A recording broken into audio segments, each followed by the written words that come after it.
इंद्रायणीचे पसायदान 9 फेब्रुवारी आई झालेले शब्द. लेखक डॉक्टर संतोष मोतीराम मुळावकर. अभिवाचक किमया संतोष मुळावकर. आईच्या गर्भाशयातून आलेले शब्द आईच झालेले असतात. या शब्दांचा आत्मा आईचा आत्मा असतो. या शब्दांचं मन आईचं मन असतं. या शब्दांचं हृदय आईचं हृदय असतं. या शब्दांमधलं तुटणारं आतडं आईचं आतडं असतं. हे शब्द आई इतकेच पवित्र, मंगल, निरागस आणि उदात्त असतात.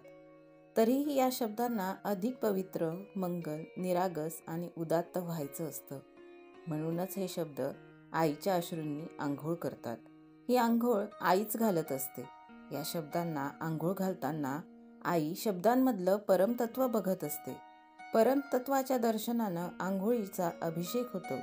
अश्रूंमधली ऊब अक्षरांना प्रसन्न टवटवी देते. ही टवटवी शाश्वत असते, कधीही न कोमेजणारी असते, न संपणारी असते. अश्रूंचा अभिषेक शब्दांच्या आत्म्यात शिरतो आणि शब्दांचा आत्मा उपदार होतो, वत्सल होतो. शब्द अंतर्बाह्य अधिक मंगल, अधिक पवित्र, अधिक निरागस आणि अधिक उदात्त होतात. मूल्यांच्या गोंदनानं संस्कारित होतात. संस्कारित झालेल्या शब्दांना संस्काराची पेरणी करण्याची, संस्काराची उधळण करण्याची ओढ लागते. त्यासाठी शब्दांना माणसाच्या मनोभूमीवर पाऊल ठेवायचं असतं. पण हे पाऊल ठेवण्यापूर्वी शब्द स्वतःच्या पावलांना निरखून बघतात. आपल्या पावलांना नकळत कुठलीही कसलीही घाण तर लागलेली नाही ना? आपल्या पावलांना किंचितही घाण नको. आपल्याला माणसाच्या मनोभूमीवर पाऊल ठेवायचं आहे. माणसाचं मन पवित्र असतं. त्या पवित्र मनाला अधिक पवित्र करायचं आहे आपल्याला. शब्दांच्या मनात विचार येतो आणि शब्द स्वतःची पावलं आईच्या पदरावर ठेवतात. आणि शब्द आता संस्कृतीला ढुसण्या मारायला लागतात. संस्कृतीत दडलेल्या मातीच्या ग्रंथीचा पान्हा या ढुसण्यांमुळं पान्हावतो. मातीच्या पान्ह्यात दडलेला आभाळ ग्रंथीचा पान्हा पान्हवतो. आभाळाच्या पान्ह्यात दडलेल्या अश्रुग्रंथीचा पान्हा पान्हवतो.